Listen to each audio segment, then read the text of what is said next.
Mark Blicavs is set to play his 200th AFL match this week.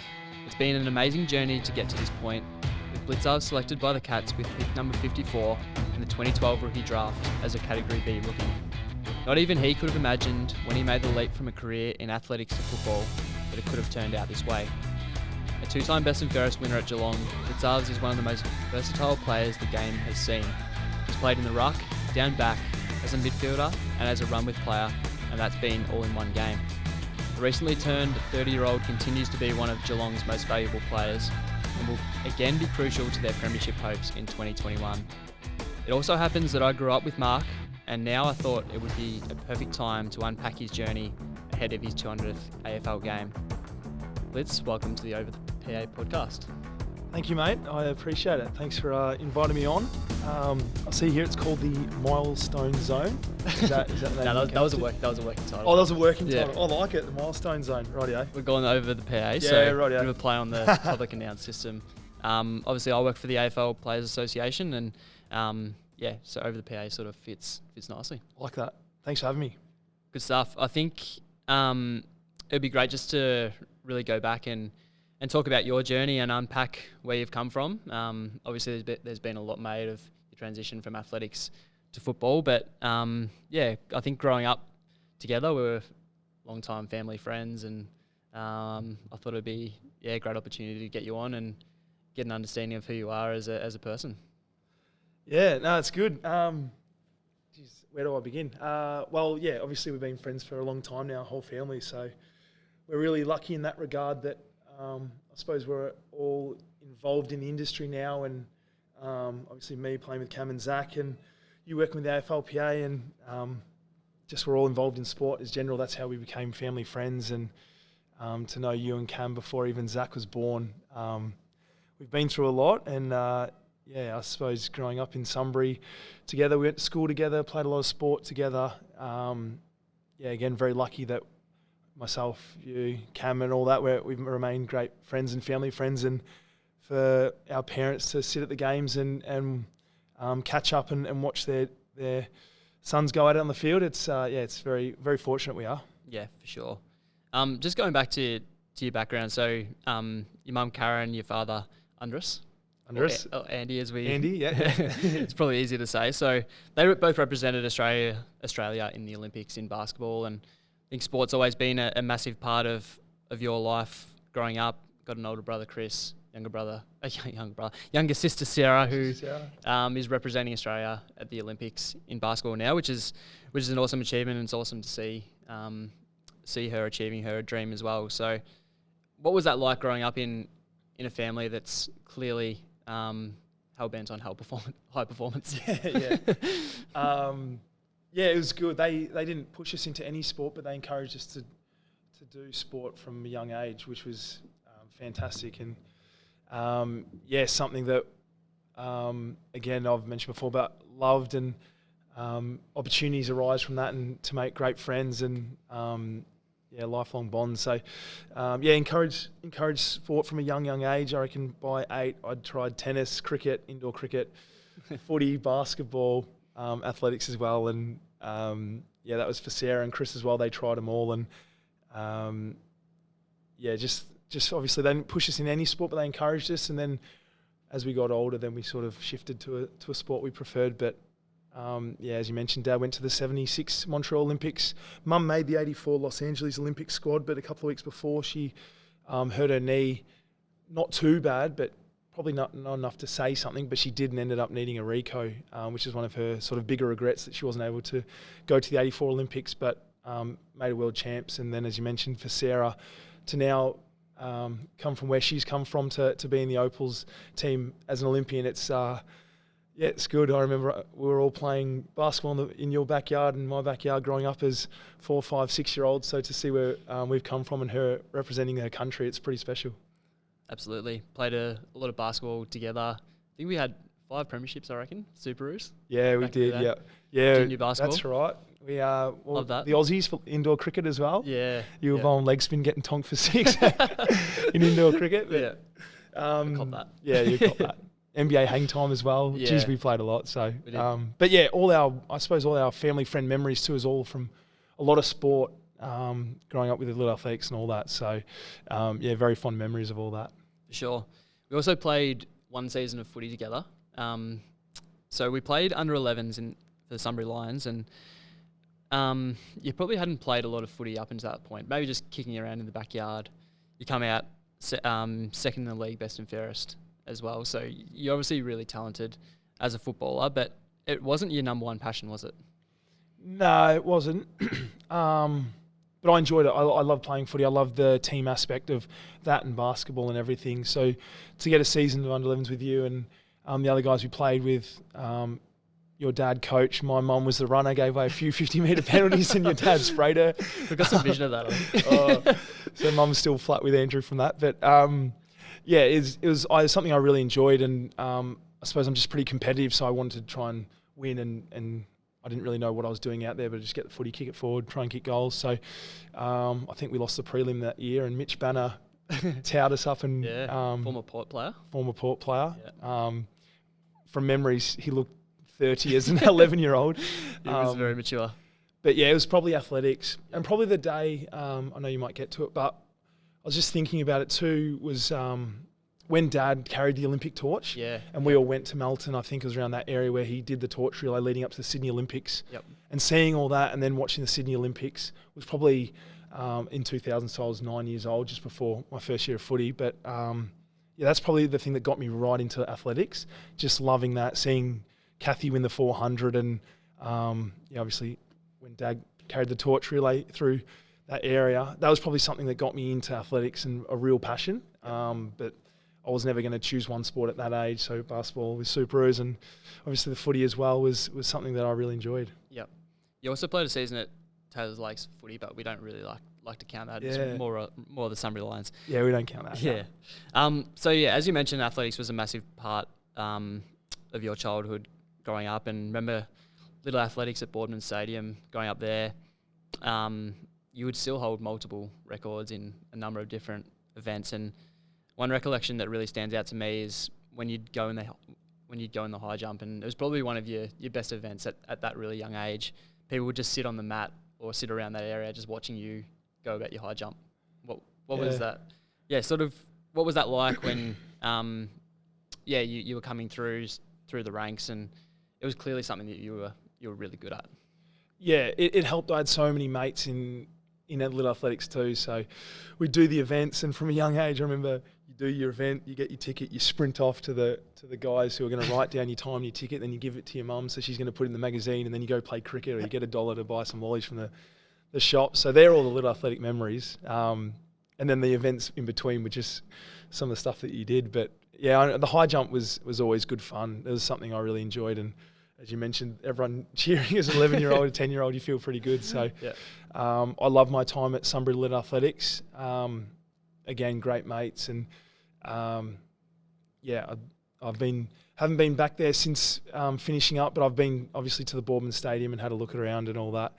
And then Keilor Little Athletics was the other one from under 14s and under 15s, and I was getting a bit more serious about my athletics, and I had a couple of really close mates that were serious about athletics too, competing for Keilor, which is why I went there. But yeah, again, very good memories. Sure. Another thing as well, just as we're sort of touching on childhood, remember so you do a paper round, and most people ride and do their paper round where they're delivering newspapers to people's front doors and stuff. You used to run it as a bit of a conditioning session. Yeah. Looking back, I can't believe I did that now, but yeah, probably year 7 was the first job I ever had, paper route, and I just thought, yeah, Emu Bottom, that'd be all right. And Emu Bottom's this little part in Sunbury where it's like pretty hilly. Sort of farmland. It's hilly, and it's just off a main road, and the houses are 100 metres apart. So I'm thinking, how am I going to do this? So I've reeled Mum into doing it and helping me. So she's had to drive. So twice a week we fold the papers and the pamphlets. That takes a couple of hours. I get sick of it after half an hour, so Mum will do it. And then we load them all up, and because it's 200 houses or so, and the one paper's like this big, we've got like 3 big toy boxes that we can only fit. So we've got to do half the route, come back, and then do the other half.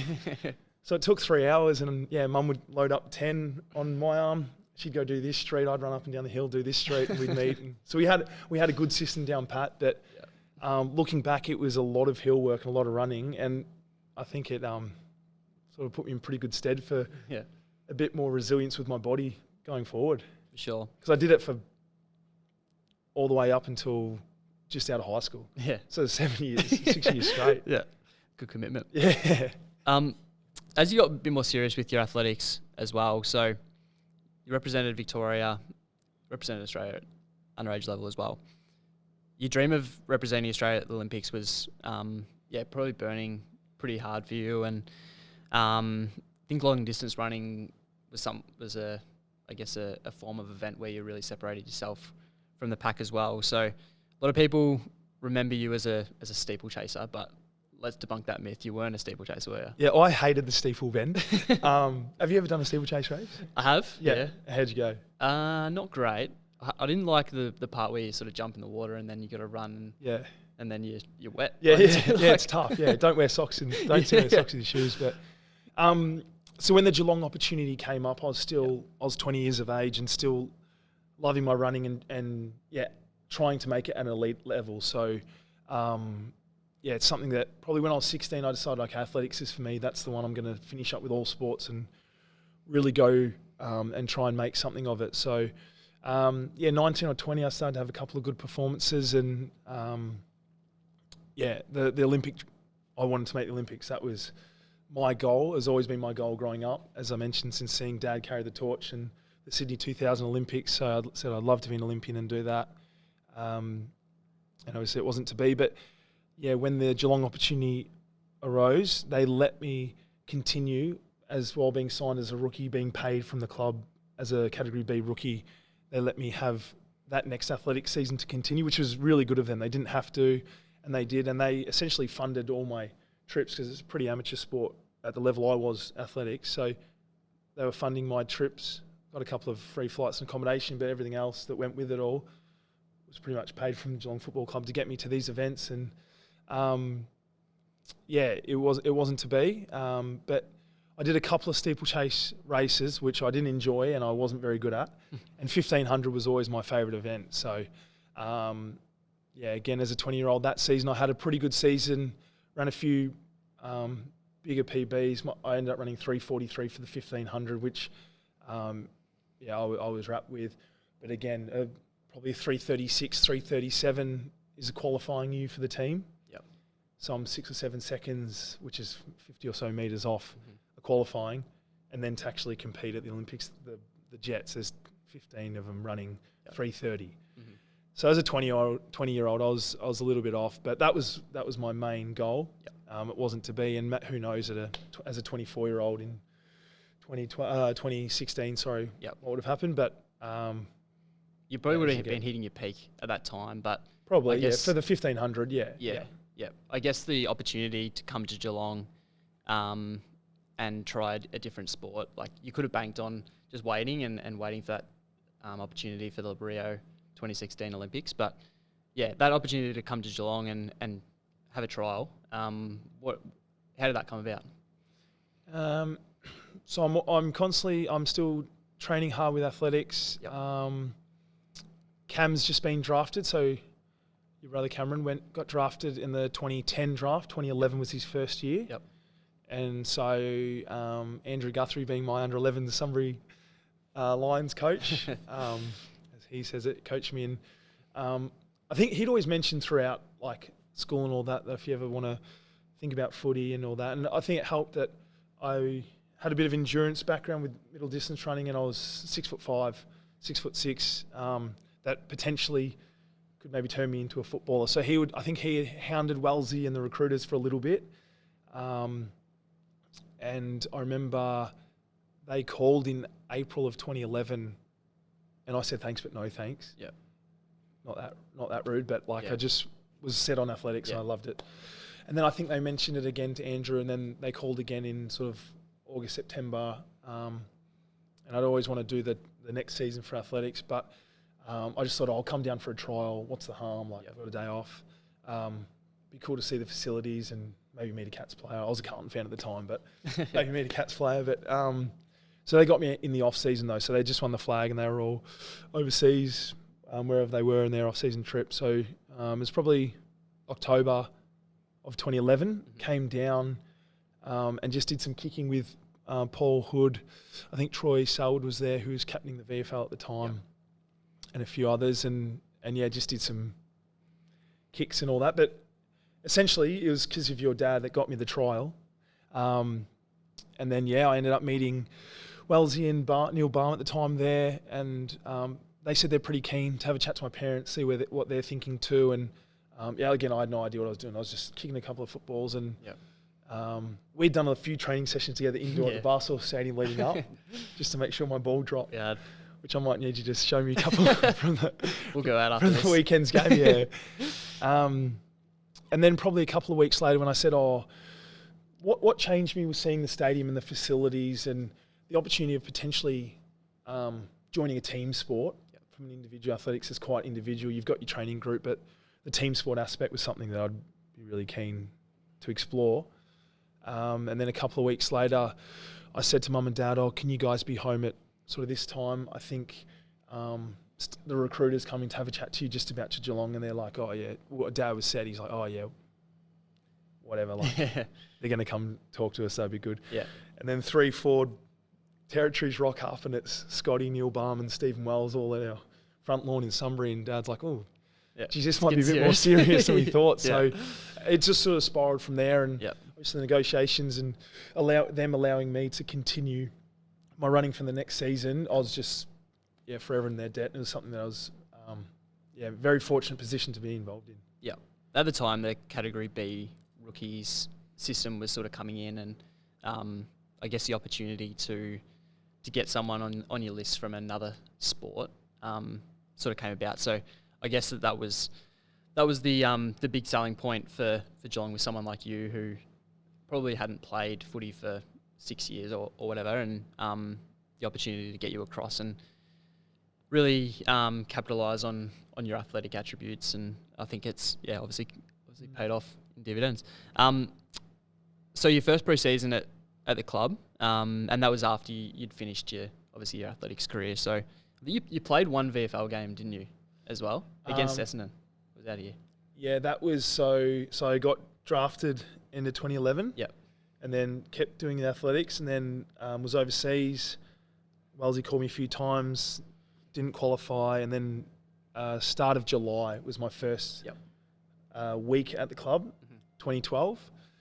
Did a mini pre-season for July, 4 weeks pre-season, and then played 4 VFL games. Yep. And then Niders dropped me for finals. I'll never forgive you, Nida. Yeah. And they won the flag that year, the VFL team. So. Yeah. And the next year you come in, and I think at the time there was a few injuries to a number of the different sort of senior listed ruckmen. So Trent West, Nathan Vardy and Hamish McIntosh were all injured, and there's this beanpole at 198 centimetres who weighs 75 kilos maybe at that time. Yeah. All of a sudden you're playing ruck against Sam Jacobs and Aaron Sandilands. Yeah.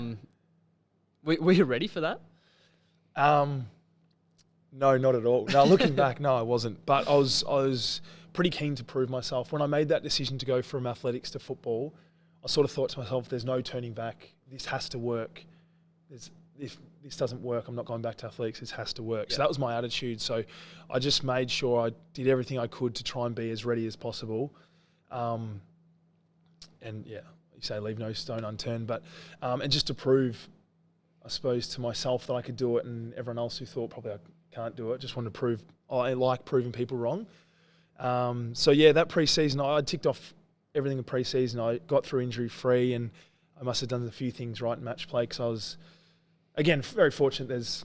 Unfortunately for them, they had injuries, but that's how opportunities start, and you got to take them. I don't think any player's ever really ready to play their first game, and then you sort of just think what you're doing. But got a couple of pre-season games. I think down here against Adelaide and Collingwood, and my first one was in Freo against Aaron Sandilands, and I'm thinking, this guy is huge. He's wearing these massive baseball shoes, and I'm like, what am I doing in the ruck? But again, the instruction was to run all day and just try and nullify any of his hits that he could. Yeah. To play round 1 against Hawthorn Easter Monday, I didn't know how big that was leading up to it. You sort of know a little bit about it, but looking back now, having played a few Easter Mondays, it's amazing. I'm very fortunate that was my first game. And again, Jordan Lewis, they were 5 goals up, Hawks at half-time. Jordan Lewis comes up to me and he's like, half-time, he's like, what are you doing out here, mate? And I agree. I smile and agree. And I'm like, I have no idea. But we ended up coming back and winning the game, which is good. So, unfortunately they were injured, but fortunately enough, that gave me the opportunity. And because they had substantial injuries, the coaches said, doesn't matter how you go, you're in for a month, you're in for 6 weeks, guaranteed. Just enjoy your football and try and improve. And that was a great opportunity, and the fact that I was able to stay injury free and put games together is what helped the improvement as well. Yeah, I guess your ability to play ruck, your ability to play as a defensive mid. At that stage, you're probably running 16, 17 Ks for 5 touches. Your brother Zach Guthrie likes to get after me actually with this. We played round 4 in my first season. We played North Melbourne, I think, and I ran 16.5 K for 4 touches, and one of those touches I kicked into Todd Goldstein, the man of the mark. And so he gives it to me. 4.1 K per touch I was running. Yeah. So the next logical question is, how did your understanding of the game evolve, and what did you have to do to improve yourself in that area? I just tried to fast track myself. So I'd constantly watching edits, asking questions, making mistakes, and then trying to learn from that. So that was probably the attitude I took, that I just wanted to continue to improve. And because I was playing my first year, and the other ruckmen are quite injured, I'm thinking to myself, well, as soon as they're back, I'm out of the team, so I need to improve. So that was sort of the mindset going into it. And I suppose from that athletics background and running middle distance races in the pre-season, I think it is a skill. I sort of was able to push myself in the running, and when you're fatigued in games late in quarters, you learn to be able to push yourself. So I think that was one of my strengths first coming into the game. And I remember Maxi Rook telling me, you're never going to be as sore as you are. Sorry, you're never going to feel as good as you do day one in your first day of career. So just get used to all the knocks and stuff. And that was the other thing. I sort of need to adapt, put on weight. Because as you mentioned, I came to the club as about 80 kilos. So I'm about 102 now, so I've had to put on a bit. But I'd get a corky in my first session or first week of training, and I'd be out for 2 weeks because I just hadn't used to getting hit. So that was the other thing, trying to harden the body up and learn to take hits and hit people yourself with tackles and bumps. So and the running patterns as well. And running patterns as well, yeah. So as you mentioned, 16.5 K for 4 touches, that needed to improve, which I think nowadays probably Isaac Smith and Mitch Duncan are our best football runners. You see them in so much space out in the open, whatever it might be, and you're thinking, how do they get there? But they're very smart of when they do run flat out, when they do get their rest, and they just know where the ball's going before the ball gets there, and that's something I'm still trying to learn now. Yep. Winning the best and fairest in 2015. So how many years is that? So 4 years after you got to the club. Yeah.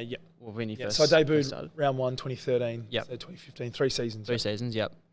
So how did you get from that player who was getting 4 touches for 17 Ks to a player who's winning the best and fairest?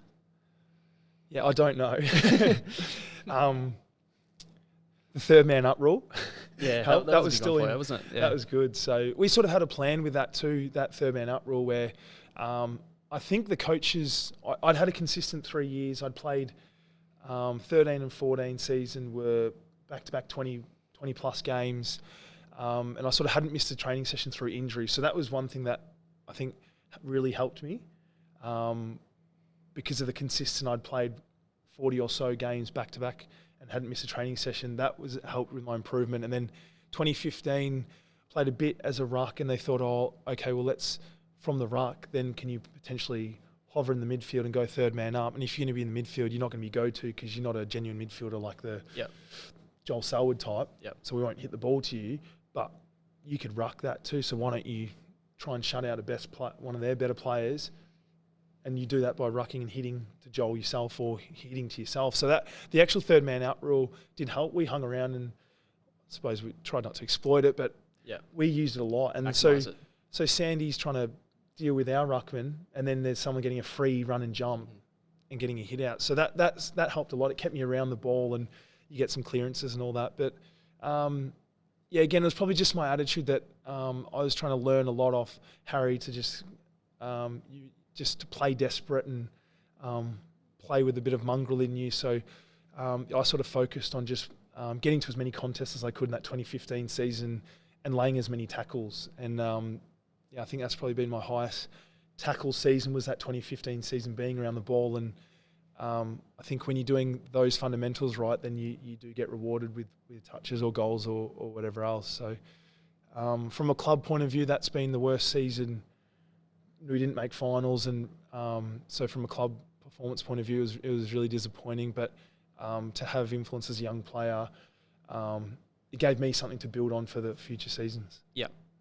I think the value of you as a player, and we'll get to moving into the back line, and obviously now you're playing everywhere, but the value of you as a player is that ability to play in multiple positions, your defensive running as well. So like you would play on the wing and you'd be first back. That's something that you would pride yourself on.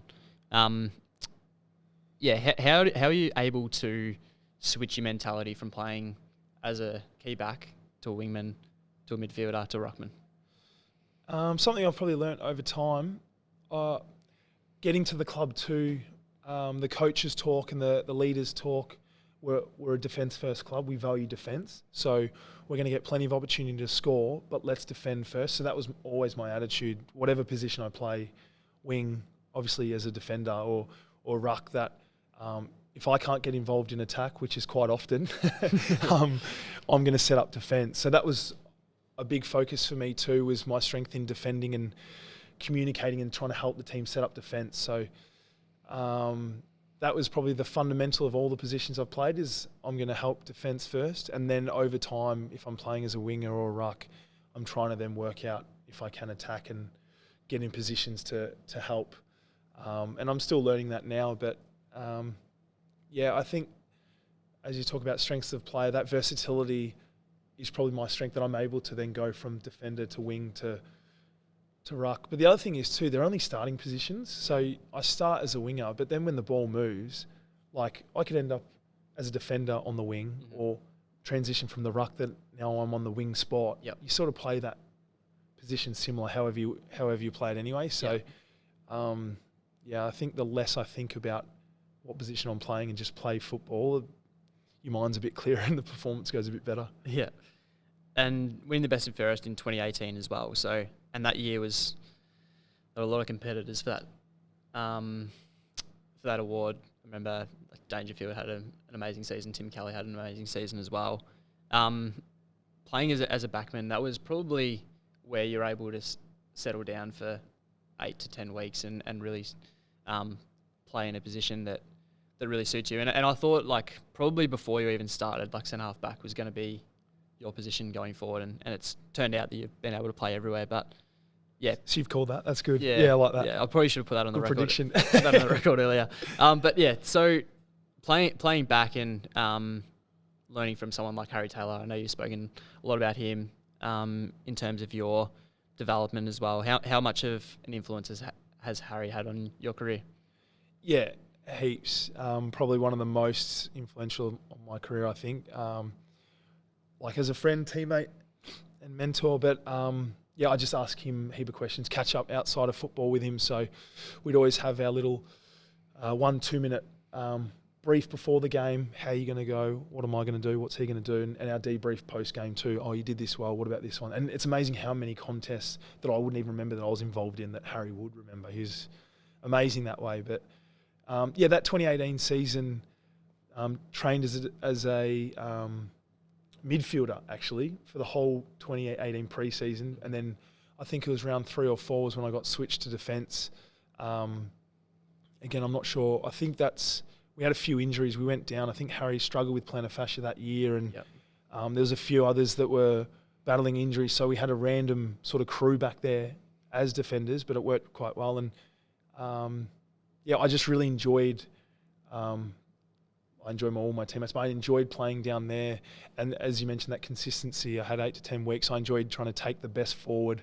Didn't always work out well, but I enjoyed that challenge, and that's probably something that pushed me. And you got to find motivation when you're playing games each week. your motivations might change each week. Oh, I just want to beat this player, or obviously want to win the game. So, but yeah, playing down back and training with Harry was, always great fun. What's the highlight of your career so far? I hope I haven't had it yet. Yeah. But so I suppose I have had it if you highlighted my career so far. Geez, we should have won the under-11s summary line, shouldn't we? We absolutely should have. If only you kicked that snap in the pocket, Ben. No. Should have.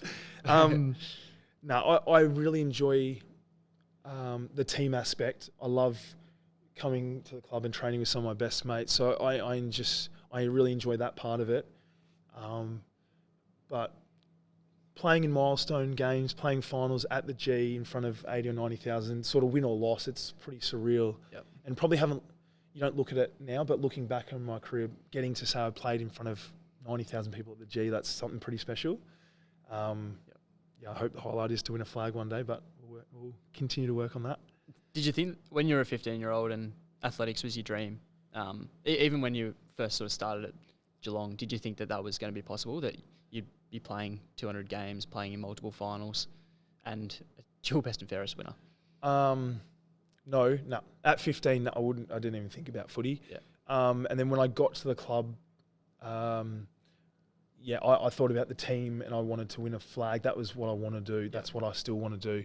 I didn't even think about any of the individual accolades. So, but yeah, to play 200, it's again, I think I'll look back on it as something I'm really happy with. But right now, we've got a job to do this season. So,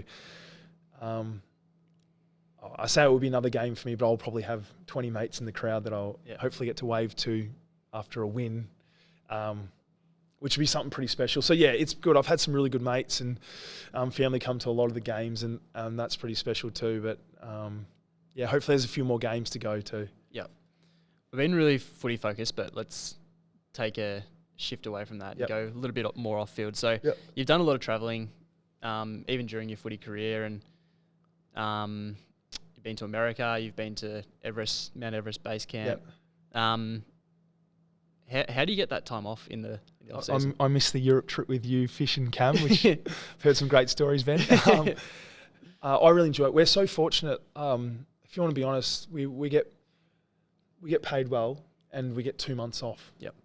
Every year, and we know that. So we're so lucky. So I like to try and travel. I really enjoy it. So I want to travel as much as we can, and I've been on some great holidays. As you mentioned, through all those things, we did Oktoberfest together, which was a bit of a whirlwind couple of days. But so you get some really great, amazing opportunities in the industry we are in. But probably my best trip, as you touched on, was the Everest Base Camp trip. So Cam Erdley, who played for the Geelong Cats in 2012 and 2013, was my draft year. One of my really good mates.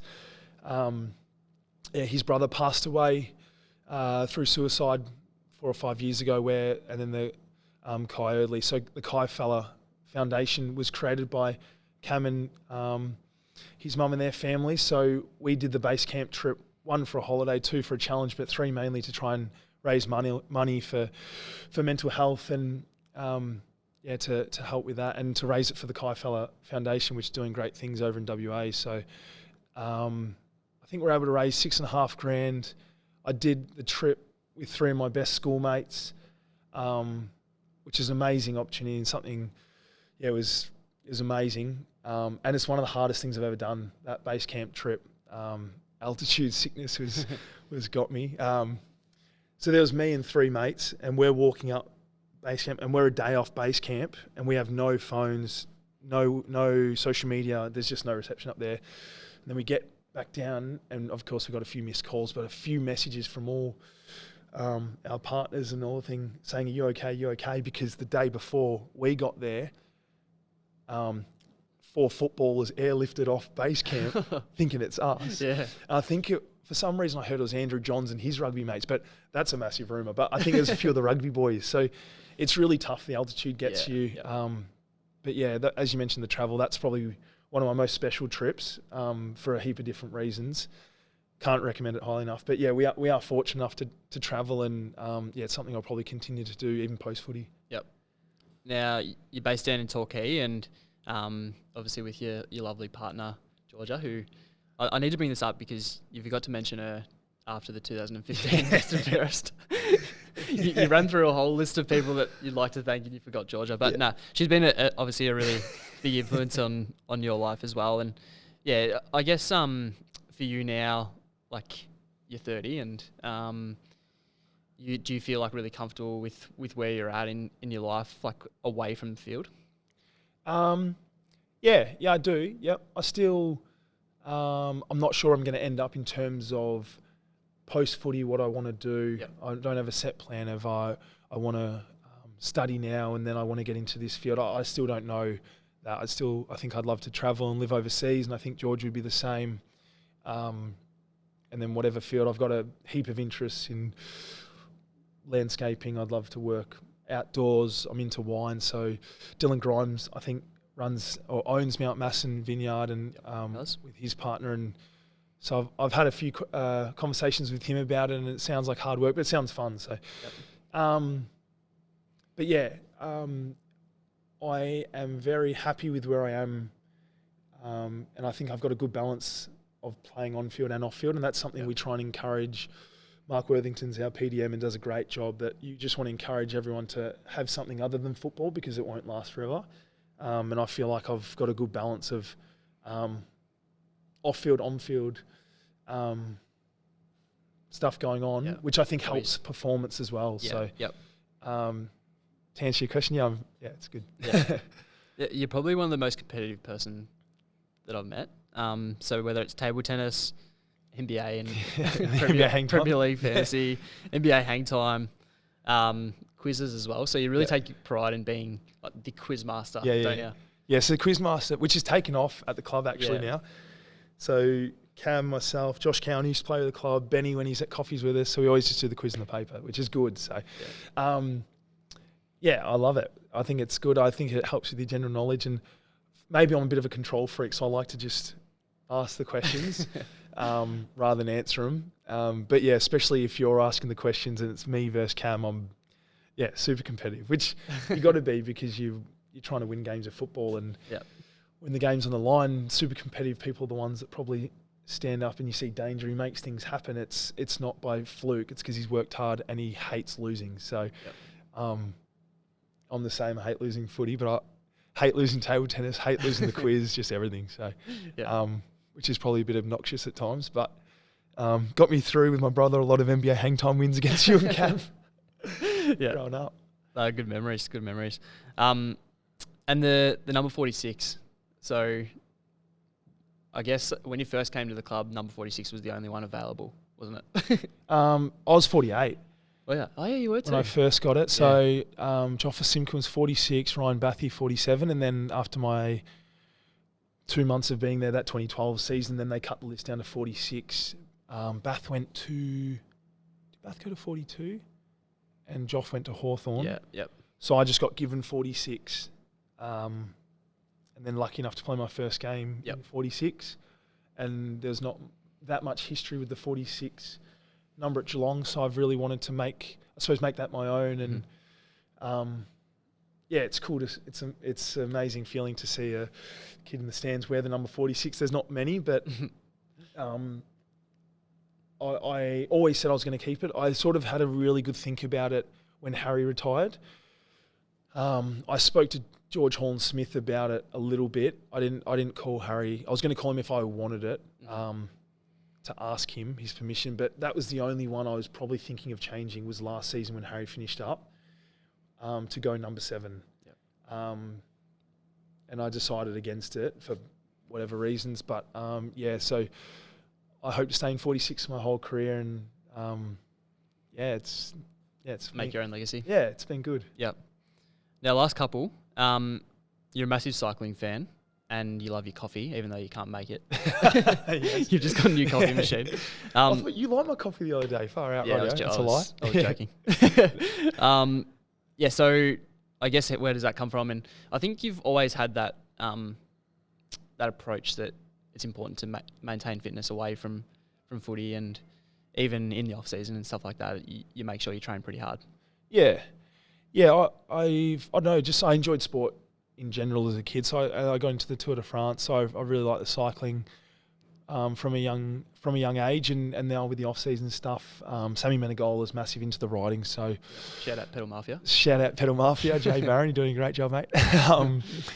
So yeah, about 5 years ago or something, I got a bike before footy, but I then got a better bike, one that I'm probably going to keep for a long time and try and knock some Ks into it. So that's always been fun, and to try and do some rides in the off season. And then since Men has got me into it, and then we've got a few others, and Cam's loving it, you're loving it now. So it's good. We've got a good little crew, and some days it's 100k rides where if you've got whatever, a week or two off, or in the off season where you're trying to push yourself. But recovery rides are the best. It's 30k's cruising with 3 coffees in between. So we're just these cycling wankers that sit in cafes and lycra, and I love it. Do the quiz. So it's just fun. And as you mentioned, the sports and off season, keeping fit. I try and do a few things other than football in the off season to keep me loving football. So whether that's running, playing a bit of soccer, cycling, going for hikes, bushwalks, whatever it might be. I think all that different stuff is very beneficial. Yeah. Cool. Congratulations on your 200th game, mate. Thank you, mate. It's amazing achievement. I think playing in the under-11s with you could see the talent, but you're obviously never really interested in footy. But it was it's great from my point of view that you're able to make it and make a really good career. So congratulations on the 200th game, and hopefully I'm there in the stands cheering you on. Yeah, Benny, thanks very much, mate. I'm very much looking forward to it, and not sure about crowds yet, but I hope there is, and can wave to my mum and dad and family and friends. I think it'll be something really special, so thanks very much. Good stuff. Thanks for joining us on the Over the PA podcast. Good on you, mate. Like it.